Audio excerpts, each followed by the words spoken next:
Ooh, here are 4 things they forgot to tell you in driving school. For me, they forgot to tell me where I had parked my car, but that's another story. Most drivers are convinced that if they know all the rules of the road, they'll be ready for any situation that may occur. However, besides these rules, there are others that are no less important, and if you don't follow them, you may get seriously hurt even in a minor accident. Before you learn all the crucial details, hit that subscribe button and turn on notifications to join us on the bright side. Number 1. Adjust your seat properly. If the only thing you're worried about when you sit behind that wheel is your comfort, then you'll definitely want to pay attention to this. There absolutely is a correct way to sit behind the wheel, and it can be the difference between safety and danger on the road. When you're in the driver's seat, your knees should be slightly bent.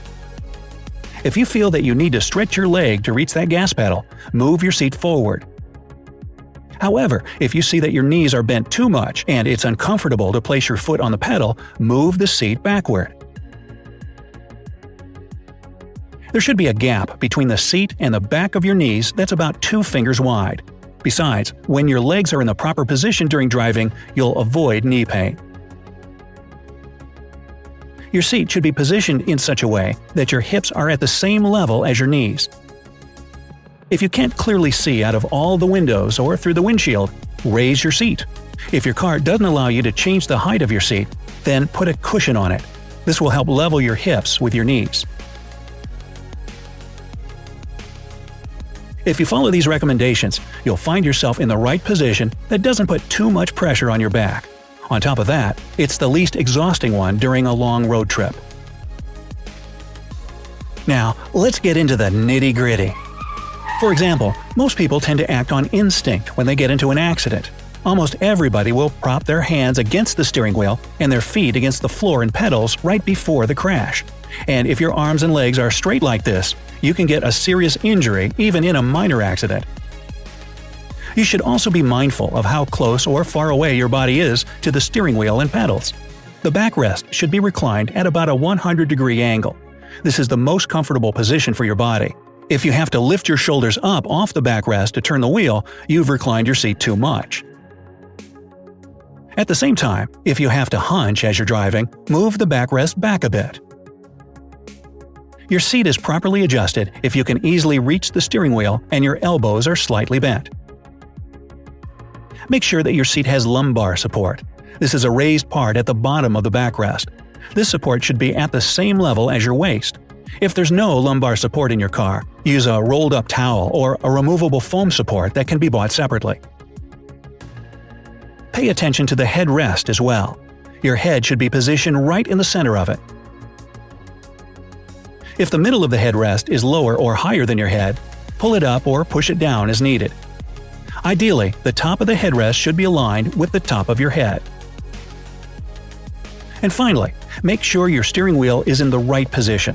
The bottom of the steering wheel should be about a palm's width away from the top of your leg. Also, try stretching your arm out in front of you. If you can put your wrist on the top of the steering wheel, the distance is correct. The best and the only correct way to hold the steering wheel is at 9 and 3. This is when you imagine that your steering wheel is the face of a clock. Put your left hand where the 9 would be on the clock, and your right hand goes on the 3. By placing your hands this way, you'll have the best control over the steering wheel and thus over your car. Besides that, always keep both hands on the wheel when you're driving.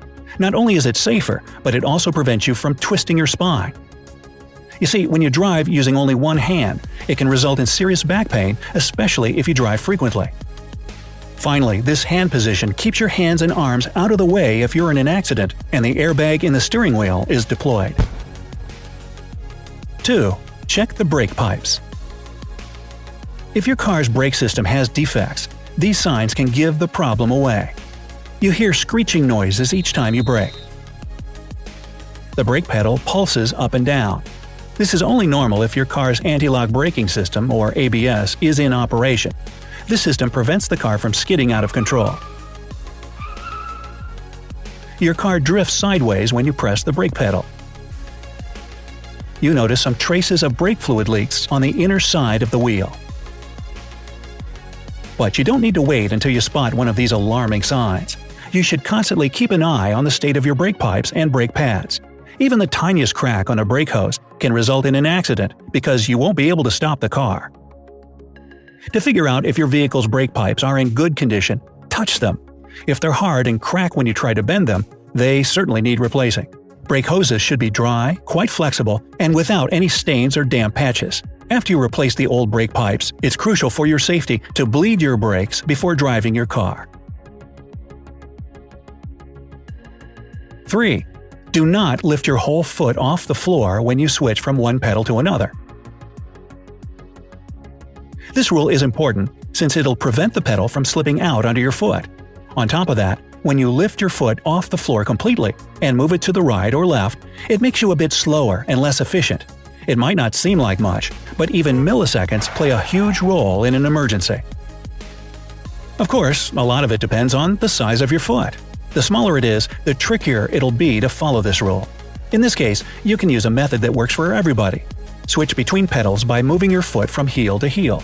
You should also remember that your foot typically stays on the heel when you position it over the accelerator. But when you move it over to the brake pedal, your heel may not be able to touch the floor. Again, it all depends on the size of your foot and the distance between the pedals in your car. As for your left foot, don't move it away from the footrest. When it stays there, it helps support your pelvis and back during your trip. 4. Wear your seatbelt properly. First of all, you shouldn't slip your seatbelt under your arm or behind your back. The top strap should cross your chest and collarbone, and the lower strap should go across your hips. Do not place it over your belly. If you get into a car accident, the belt should catch you on your pelvic bone, not your stomach. If you notice that your seatbelt is twisted, straighten it right away. Both the lower and top part of the belt should lie flat against your body. If your seatbelt feels as if it's digging into your neck or shoulder, most cars allow you to adjust the anchor that the top strap runs into. If the seatbelt is cutting you higher or lower than your collarbone, you can pull it down or push it up accordingly. If your car seatbelts aren't adjustable, you can always slide the seat further up or back. If nothing helps, get a padded belt cover. They can be found in most stores. And finally, always listen for a clear click when you fasten the belt. Give it a good tug each time just to be sure. Now, if you have any other extremely important recommendations for drivers, leave them in the comment section below. Don't forget to give this video a like, share it with your friends, and hit that subscribe button to stay on the bright side of life.